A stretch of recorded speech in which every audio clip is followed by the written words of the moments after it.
we're still talking about technology. Did you know? We are. So, in case you missed it, our last episode was about technology, and we're trying this new thing where we have multiple episodes about things. So today is also about technology.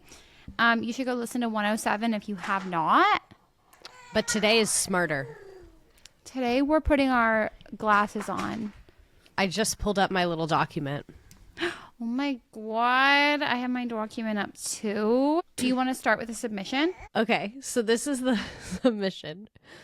Oh my God, I just saw your fucking story asking for tech stories from school, and girl, do I have a fucking story for you. Okay, so this was back in the day before one-to-one, like every kid had Chromebooks. So when it came for county testing, they would assign us a computer cart, and there were only 30 computers, and I obviously had like 31 kids. They were just banking on some kid not fucking showing up or whatever, which is usually the case, but just 30 computers, and that's it. And I only have 50 minutes to test the kids. So I get all the Chromebooks passed out and get everyone settled in, and we're about to start the test, and a kid goes, "This computer's not working." And I was like, "No, silly, that can't be." And then, yeah, mine isn't working either. And then all of a sudden, yeah, mine isn't. And I'm like, no. So I emailed the testing coordinator, and I'm like, "What do I do? This is the county test, and I really don't know. Like, should I try to get them to keep trying on the computers?" And he was like, "Oh, hold on, I'm on the way." This guy is like 60 and insane, but so I'm on the way, and all of a sudden, this motherfucker, she told me the name of the person, but this motherfucker busts into the room with another Chromebook and starts flinging out the kids go, log in. So now, oh my gosh, this one's not working either. And he's like, fuck. And then he leaves to go get another Chromebook card again. At this point, there's 90 fucking Chromebooks in my room. They're all mixing together, and he's passing those out. And he's like, "Oh guys, come on, we gotta go to the media center and pick up all the kids." And they leave and never come back. And I'm sitting in my room with a pile of 90 Chromebooks, and no one ever came back for them. That is the craziest thing I've ever heard. I don't think I've ever seen 90 Chromebooks in the same room. No, I would think Good there on was y'all like, for having that many.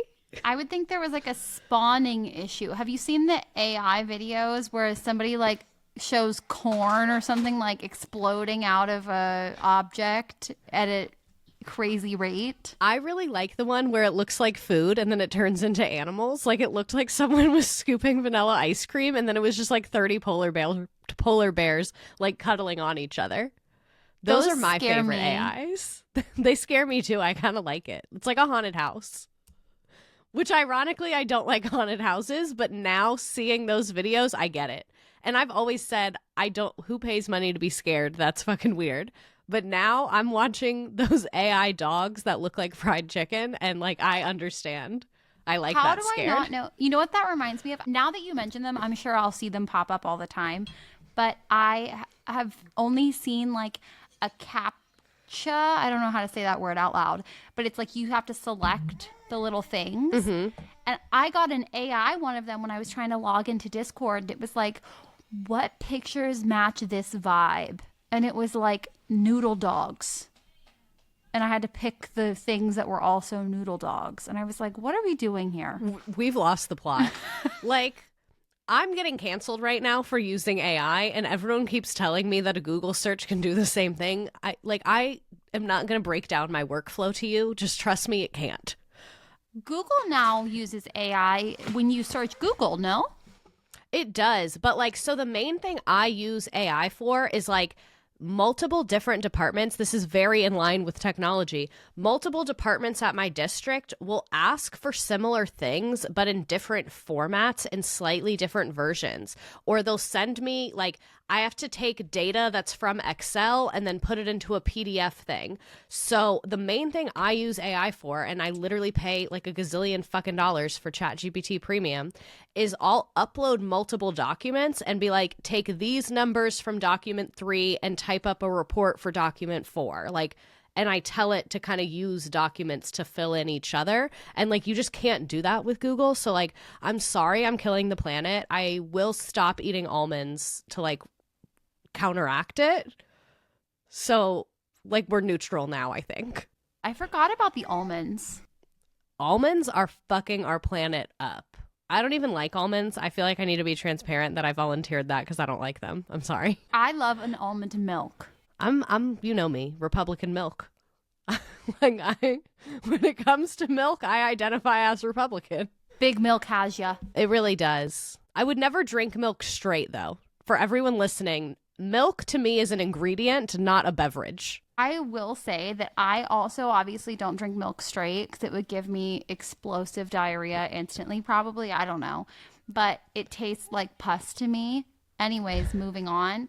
I think that unsweetened almond breeze almond milk tastes like what the Lord meant for milk to taste like, but he got it wrong. They say God doesn't make mistakes, but he definitely made mistakes when he led us to drinking cow's milk. I think God's non-binary.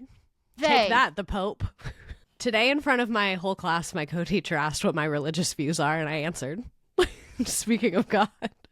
In her defense, we were talking about the Enlightenment, which is in our standards. Why did she ask you that? So she was giving the example, like, one of it was about, like, one of the things they have to learn is that during the Enlightenment period, a lot of people, like, converted. And so she was like, so if I was Catholic, maybe I would convert. And I was like, oh, they would be all over me because like I didn't grow up in any one particular religion. So like I would be someone that they would want to convert. And then she was like, so what do you believe now? Are you atheist? And I was like, so I wouldn't identify as atheist because it has a definitive nature that I don't feel comfortable. Like I literally was getting into it so deep. And my class, let me tell you, this class, only boys, 24 of them. 24 17-year-old boys had to watch two middle-aged women talk about their religious views. I'm speechless. You've rendered me speechless. Jesus. So And then kids were like, oh, I'm Protestant. And one kid was like, my church has the cross. I don't know which one we are. And I was like, real. You said cultural relevancy and personal connection today being How else? modeled for you here. And to anyone who's criticizing me, let me watch you teach about John Edwards' Sinners in the Hands of an Angry God to 24 17-year-old boys. You do that for me. So far today, you have said that you're destroying the planet with AI. Yeah. You are buying into big milk and big dairy, and you're talking about religion in public schools. We have been recording for 9 minutes and 57 seconds. It's in the standard. But there's only one real religion in schools, and that religion is iReady data. And we landed the plane. I would make a great pilot. If we're going to talk about AI, we could talk about that in terms of the technology in schools right now. There is The kids are using it. Not well. The kids are using it, and there's all kinds. Oh my God, she's kicking a can around. That's like such a 1940s ass activity. I love that. We're in this new legal territory with AI where it's uncharted in so many ways. How do you use it? Do you teach the kids to use it responsibly? Do you teach the kids to use it not at all? Because in my opinion, especially with teenagers, if you say don't use this at all, they're going to absolutely use it behind your back. So like, I think, I don't know what level of controversy this is actually. I think that we should be doing two things simultaneously throughout schooling. One, we should be teaching kids to do shit like use the dictionary, use an encyclopedia, do old-fashioned research, and then show them how to do like an outline for a research paper. And then once they're good at it and they know what they're doing, then, okay, how can AI make that go faster for you? Yeah. Like it should be like a progression, not step one. Right. And I think the reason I like Common Core math, this is a little bit of a tangent, but I like it because Number Sense teaches you why and how things like multiplication works. Why the hell fractions are even a thing. My God. Today, one of my kids asked me to help them with this math problem that was a triangle.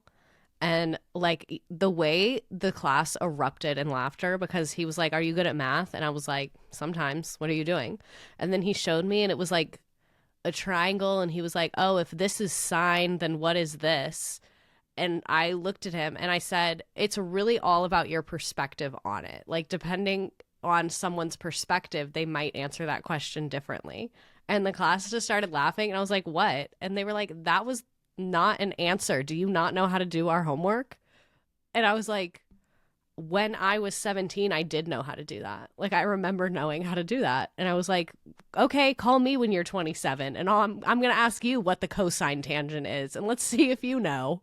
Literally, like, why would I know that? So it's things like that I'm like... They shouldn't be using the AI app that asked me to do a brand deal where you can scan the math problem and it does it for you. No. Like... If you have like the depth of knowledge and you are 42 and you are never ever gonna like be learning new things ever again, not that 42-year-olds have given up on learning. At 42, your brain is done. Oh.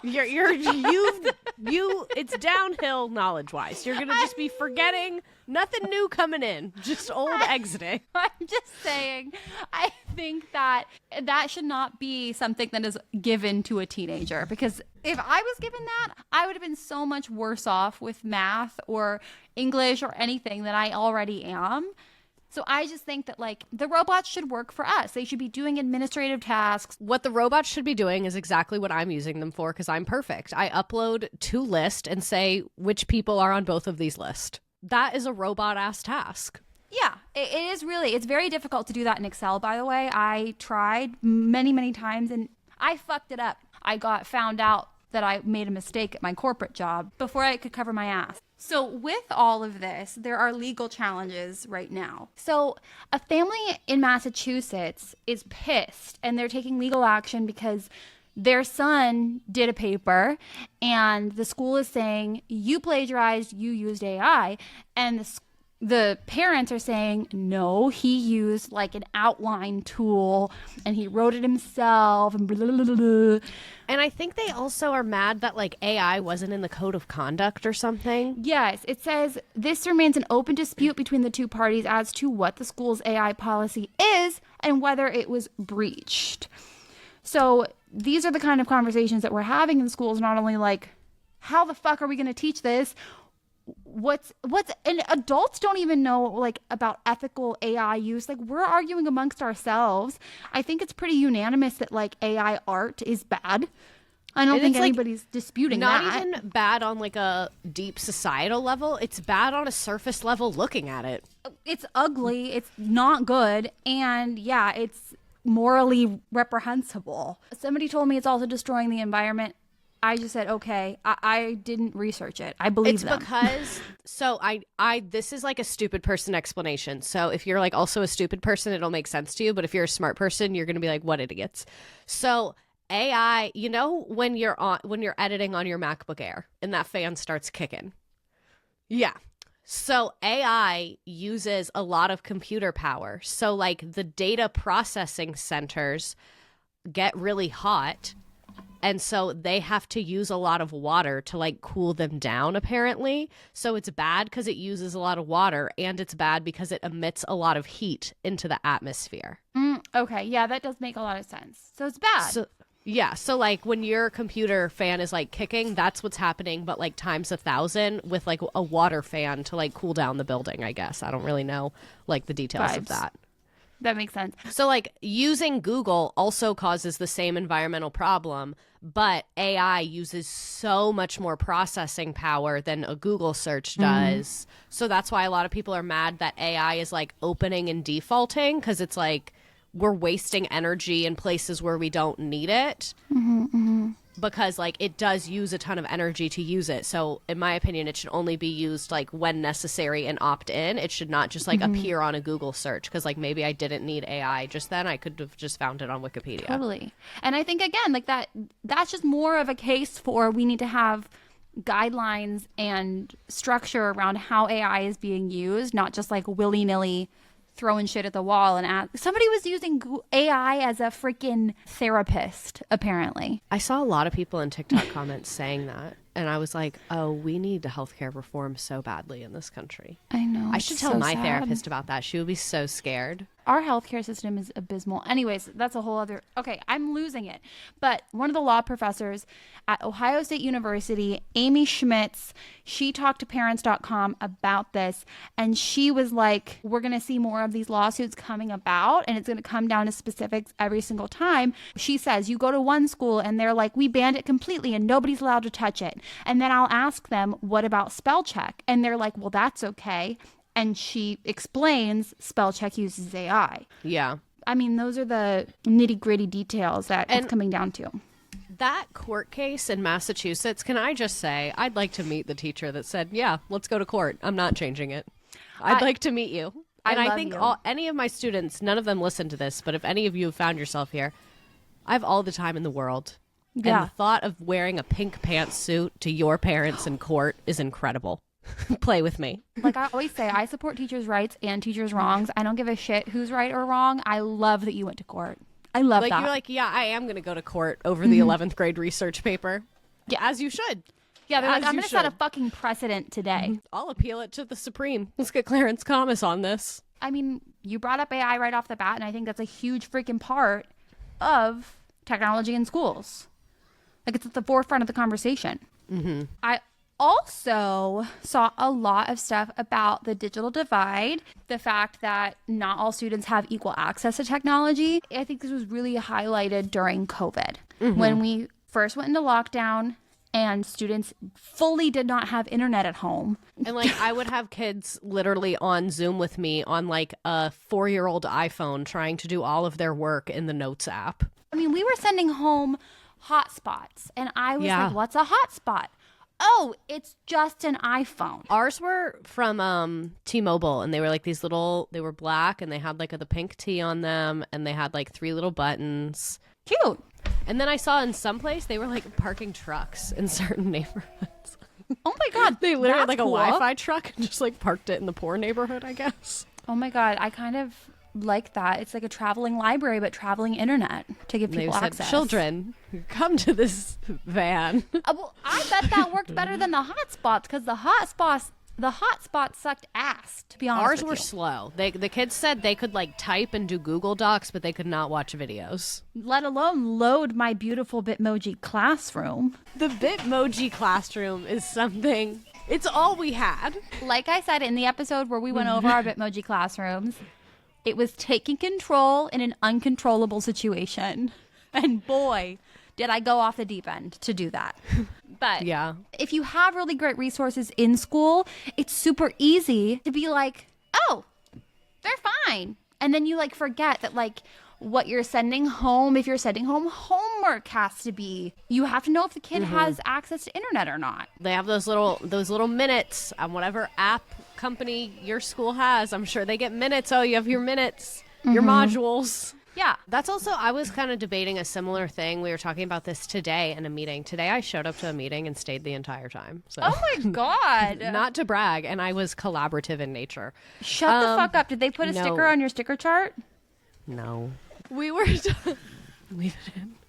We were talking about the pros and cons. So my school is allegedly 1-to-1. Allegedly in Tell the bold. people what 1-to-1 means. They don't all. 1-to-1 is every kid is supposed to have a device. I would say 85 to 90% of them have their device. Some of them lost it at some point and owe money, so we can't check one out to them.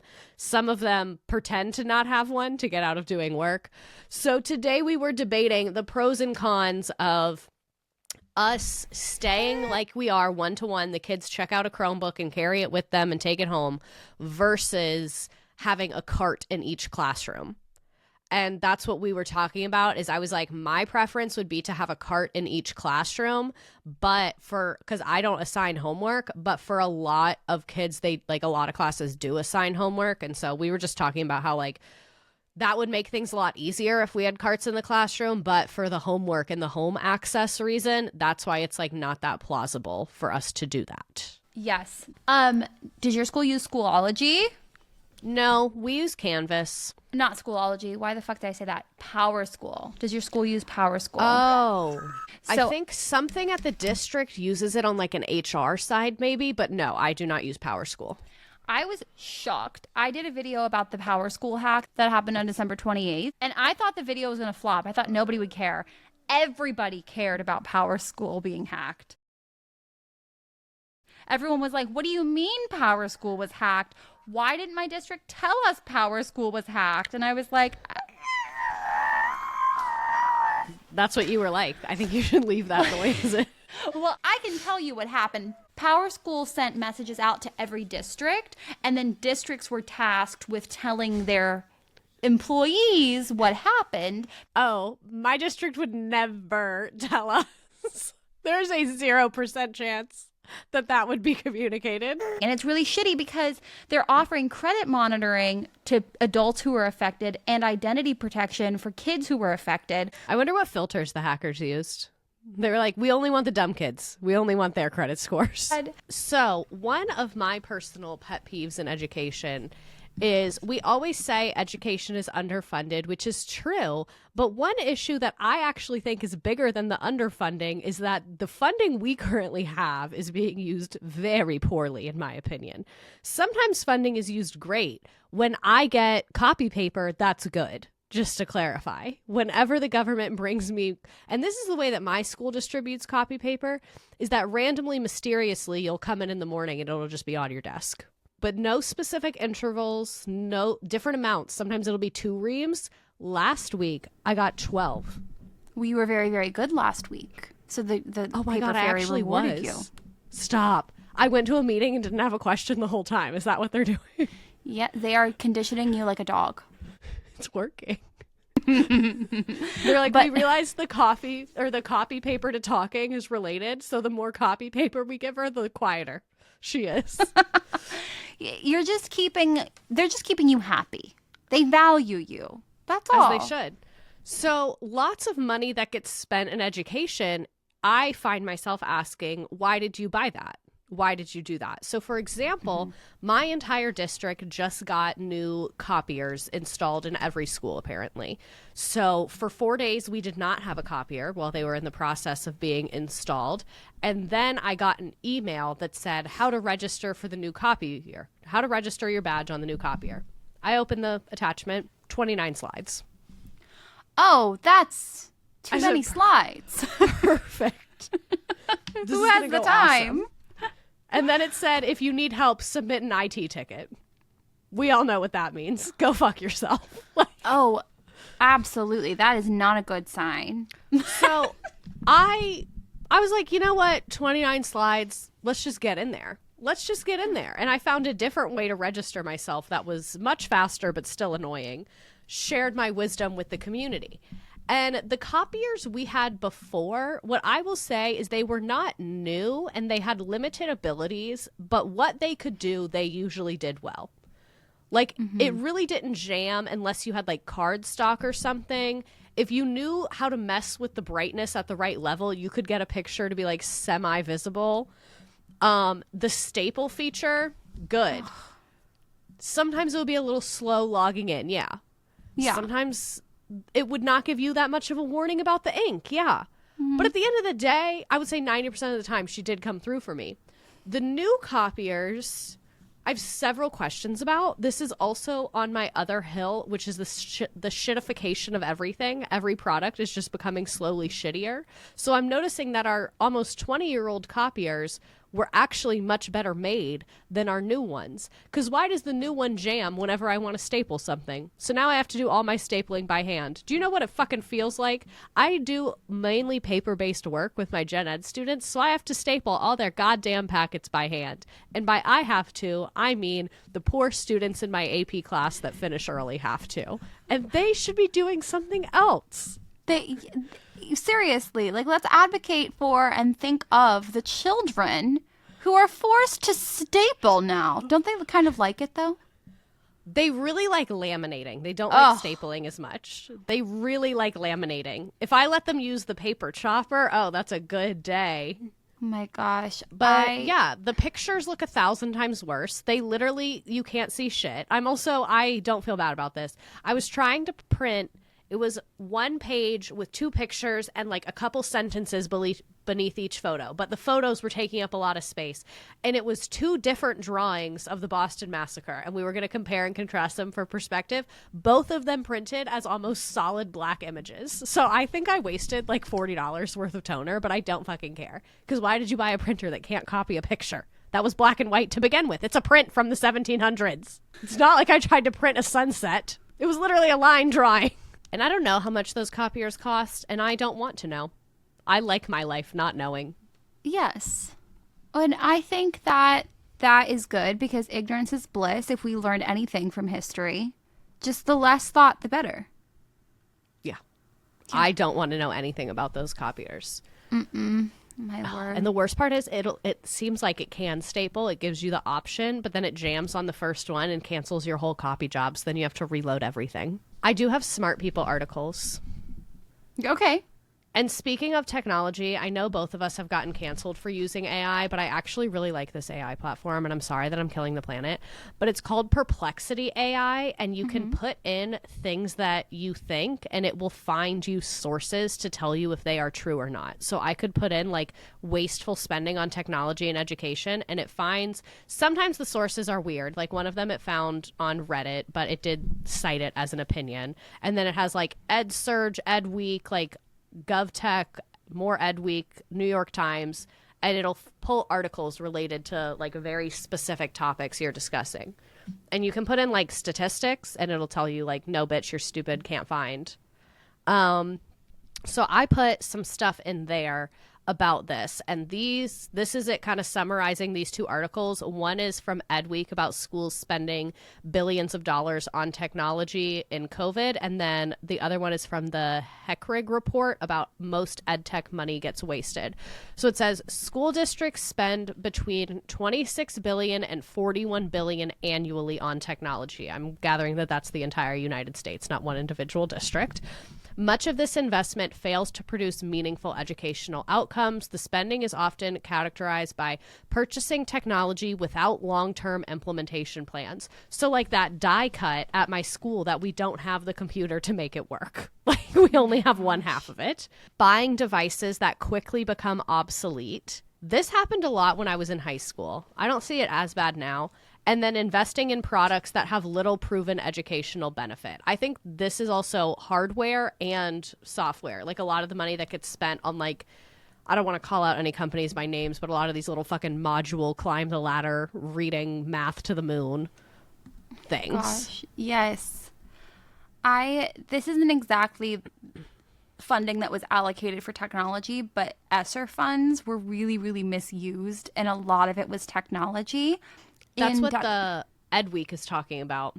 Oh my gosh, yes, In Douglas County, Colorado, the school board spent $800,000 on Edgenuity, an online learning platform, in a no-bid emergency procurement.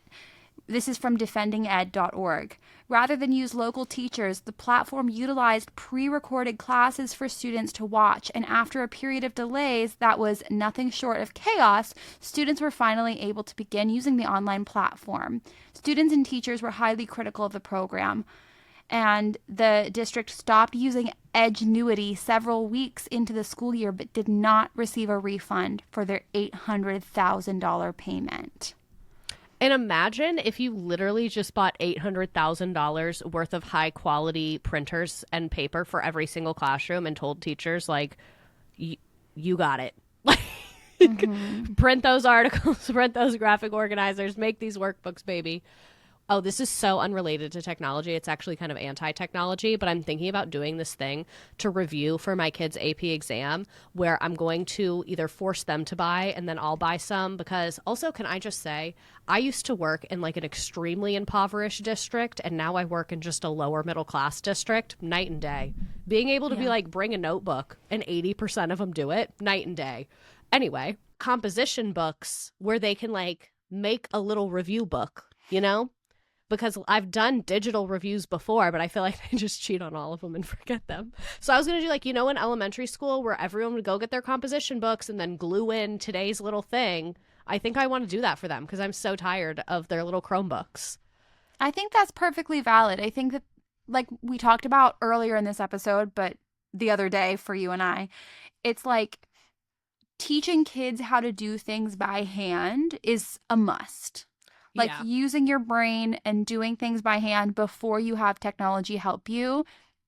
That depth of knowledge is so key. And I think that especially when we're missing things like critical thinking in the general public right now, we need to be focusing on kids getting used to make your review thing by yourself. Yeah. How do you find the information you need that is relevant to what you are doing? Because if you just have a program do it for you, there's things in there that you will miss.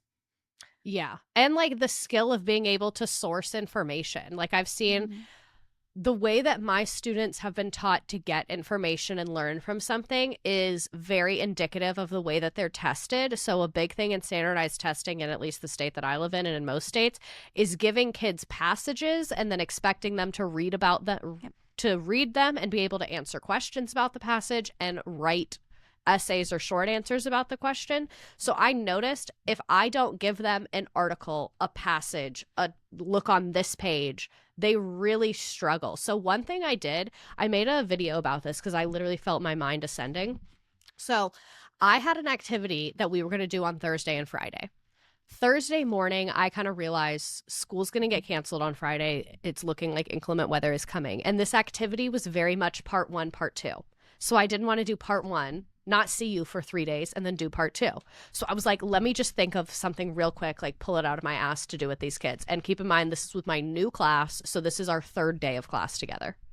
So they don't know anything yet. So it's not like I can be like, do a project. Like, Right. So I, real quick on Google Slides, made a timeline, no years or anything, and just put a couple major events we learn on there. So like Revolutionary War, the Second Great Awakening, the Civil War, the 1920s, and we did a textbook scavenger hunt where I forced them to use the index, and they hated it.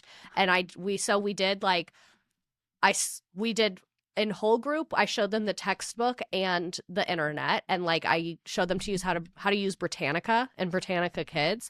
And then I have a co-teacher for this class. So I said, I'll be on this half of the room with a computer if you want to go the internet route. And then my co-teacher was on the other side of the room with a couple different books. So she had my Gen Ed textbook. I have a supplemental textbook that I use more because I like it better. And my AP textbook. I always have my Gen Ed kids use my AP textbook, and they like it. There's more pictures. And like seeing them navigate a book, I was like, oh, I'm glad we're doing this, because I could tell they've just been used to click here, module here, this article here, 5 paragraphs with the exact answer you're looking for. And having them really like dig, they were not having a fun time. But then at the end of it, they were like, wow. Yeah. I think a textbook scavenger hunt is one of my favorite activities ever. I sound like such a loser saying that, but like I really think it's so, because I would do the same thing, not with our textbook, but with like actual books, because kindergartners are looking for things like title, spine, word, sentence. Like you're trying to get them to understand all of these new words when they're trying to navigate a book, because they don't know what a period is. They don't know punctuation. They don't, like if they're learning the capital and lowercase letters, okay, where's the capital letter and the punctuation to show you a sentence? Yeah. And it's just so great for them to have that hands-on moment. And I think of it like extends really up. seeing it. Yeah. And technology can't do that.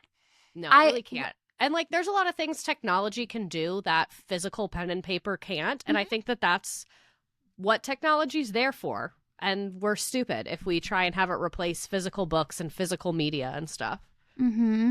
I found this article. This is one thing that I feel very passionate about. Training and usage gaps. Educators are rarely trained on new software. This often leads products being left unopened or unused. This results in wasted resources and no educational improvement. That was like AI's little sum up of this article on EdSurge about why teachers adopt new tech and why they don't. This also reminds me, I'm watching The Wire right now. If any of you spoil it for me, I will come to your house and make you forget you ever saw me. I don't even know what that is. The Wire, it's a really good like drama on HBO from like the early 2000s. Good news. And I won't spoil it for you. one of the guys on there, this is like, I'm not spoiling anything for you if you haven't watched it, but I'm on a later season now. And one of the characters is a teacher, and he finds all of these random computers in the school's like storage room because he went in there to look for board games for kids who wanted to play after school. And then he finds all these computers and was like, oh, is no one using these? And no one had like trained anyone, and they just got delivered over the summer. And I've seen that happen so often where a random delivery comes over the summer and just someone signs for it and the right hand isn't talking to the left. And so much of good technology gets wasted because no one is either A, aware that it's even in the building, or B, trained on how to use it. Because a lot of times people just figure it out and don't need training. Like, I think you and I are that way. We're pretty decent with technology. We can Google stuff. But a lot of times it's like we literally just didn't know that they were there. We didn't know that they had that available. A lot of it is like, if we had time for extensive training, we would have it. And I think that's one of the reasons I've always gotten really frustrated with PD, because I don't think I've been at many schools that, well, how many schools have I been at? 3. I've been at 3 schools, and only at one did I usually feel like PD time was used well. Yeah. But when I say usually, maybe like 70% of the time it was used, in my opinion, well. But when we're getting things like training on the ELA platform in April, I'm like, what the fuck? This would have been amazing when we were playing How Do You Do games in August. And like one piece that I've found really frustrating about PD around technology is that they're usually not ready to roll it out. So they'll be like, oh, your version will look a little different. Yeah, when you log in 2 weeks from now, the students will populate. Like, they're not done in a timing that makes sense. So like I can't remember what platform this was. That's how bad it was. I don't even remember. I was required to go to this PD for a new technology piece my district was using, but the PD was 2 weeks before we had access to the platform. So like, I'm a very hands-on person. The best way for me to learn technology is to like poke around in there myself and then have someone I can ask questions to. So usually in PDs on technology, I'll pull it up myself and be messing around in it trying to see what I could use it for. So it was like really hard to engage in a training where I can't actually do the things. And then like the person sharing their screen, but it's like a salesperson, so they don't have our students within there. So it's hard for them to show a lot of the features. Like, I've just seen them implemented very, very poorly in a way that like I don't want to say they're setting you up to fail, but they're just setting you up to not use it, because now 2 weeks from now, I forgot everything that was in that training. And then 2 weeks from now, I've probably already heard now about a bunch of other initiatives and forgot about that one completely because it was never followed up on or never actually implemented well. Yeah, that's the thing. It's got to be really meaningful and relevant within the context of how it's used. And the salespeople just don't always have that. And like one thing that like I think this is going to sound really condescending and like I'm just trying to throw admin words back at them, but I am being genuine right now. We need DI for tech training sessions because I have no reason to be in the same room as the person that doesn't know how to log in. And like, if you want things to actually get implemented, I would literally like segregate your PD and be like, self-select. The people can sign up comfortable with technology, not comfortable with technology. So that way, in the not comfortable room, you can really focus on the basics, because I've seen where like I ask a question that's like a very detailed question and a lot of people that are very tech hesitant like tune out because they're like, oh, I'm not going to do that. Where like, so I teach an AP class, so I'll ask like, can I integrate this with questions from the AP classroom portal? Mm-hmm. And people that are very tech like wary are like, oh, this isn't for me. But I think if you created a space where people felt like they could ask their quote unquote dumb questions, how do I log in? How do I select all? Things like that. Mm-hmm. And then you had another room of people that are already good on that, then people would help each other more. Mm-hmm. Because you'd have like, I feel like my time gets wasted because we go over stuff that I know how to do. Mm-hmm. And then I'm seeing people on the opposite end of me feel like they need more time and more attention and feel like they couldn't grasp anything because we've moved way too fast. And like, I've been in situations where I'm the dumb one. Like when we did a literacy PD, I was like, put me in the dumb kid class. Like, what's a phoneme? What are you talking about right now? So like no shade to the teachers that aren't good at technology.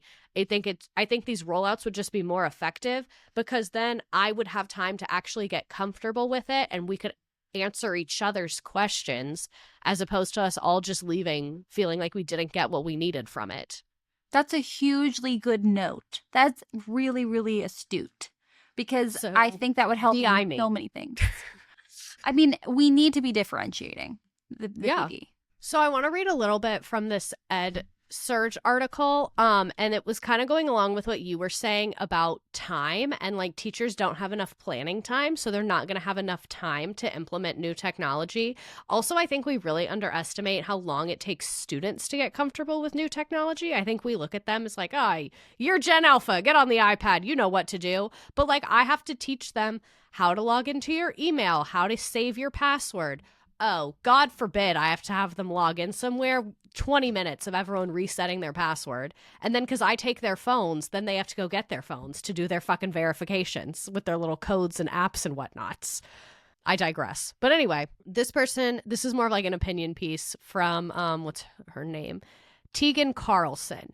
You see, as a high school English teacher working more than 50-hour weeks, I just don't have time to invest into new technology. Any spare time I had, I spent on lesson planning, reading literature, and grading papers. The only time I had to explore technology was during professional development and over the summer. Translation, never.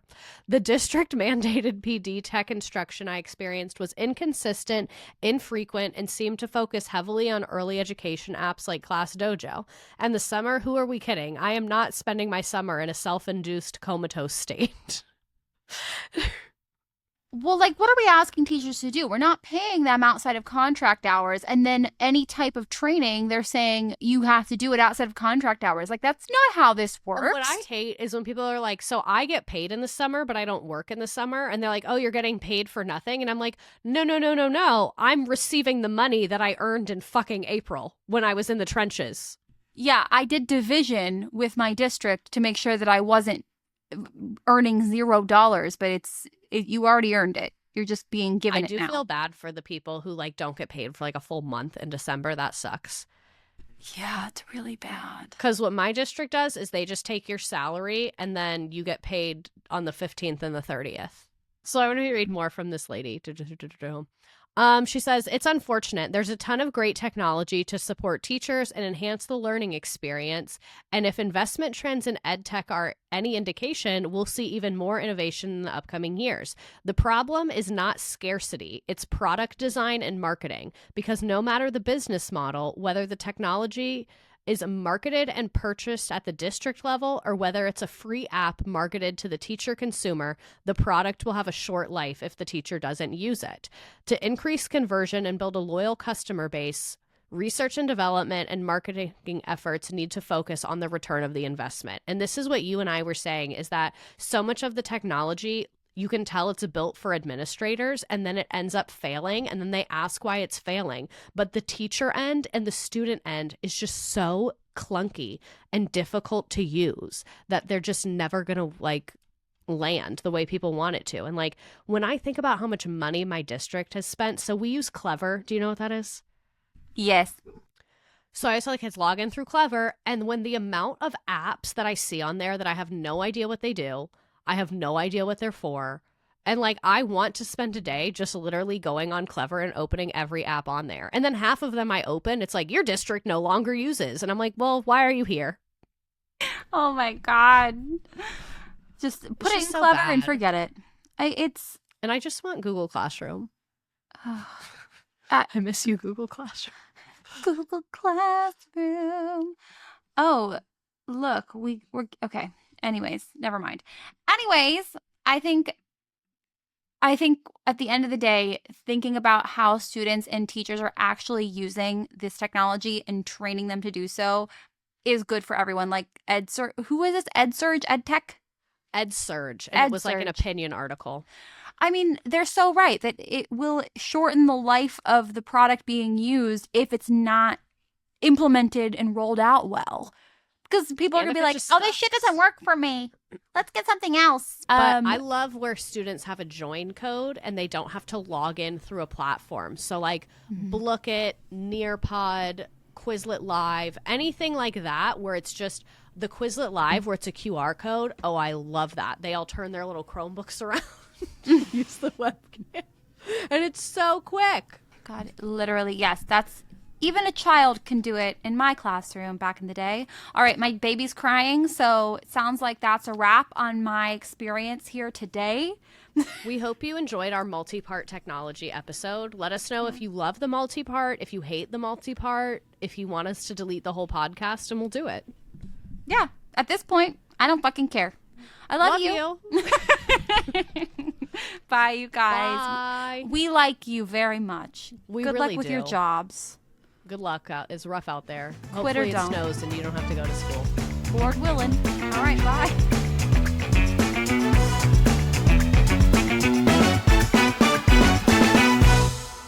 Just as a disclaimer, because I am someone who is actively teaching, everything on this podcast is my personal opinion and does not reflect my district, my state, my employer, my students, or my admin. Everything on this podcast was recorded on personal time, on personal equipment, and is a completely separate endeavor from my school district. Yeah, leave her alone.